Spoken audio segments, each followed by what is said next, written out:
Good morning, Extreme. Oy, kamusta na kayo dyan? So, nandito kami ngayon sa Virgin Beach Resort. Actually, ako, ginawa ko lang talaga ng paraan. Sumabay pa nga sa auto ship ko eh. Talagang inanapan ko lang. Kasi sabi nga ni Upline, di ba?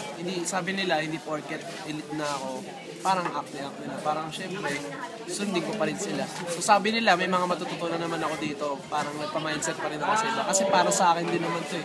Tsaka kaya lang naman kayo sinasabihan lang din. Kasi para sa inyo din naman yun.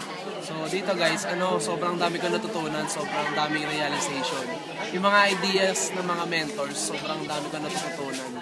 Yung tipong nakakatabi mo lang sila sa pagkain, talagang kukwentuhan ka talaga nila, nakalaro ko sila sa mga polar bear, sa volleyball, mga ganun. Tapos nagsiswimming pa kami sabay-sabay kasama yung mga mentors. Tapos papa-picture. So dito, talagang next year huwag kang papayag na wala ka dito kasi alam ko, deserve mo na din eh. Kailangan talaga, may pahinga din eh. Hindi hataw lang ng hataw. Parang yung sinasabi ni Mentor Billy na buhangin, pag sobrang higpit ng hawak mo, mawawala pa din yung ano. Ang importante doon, dapat sakto lang.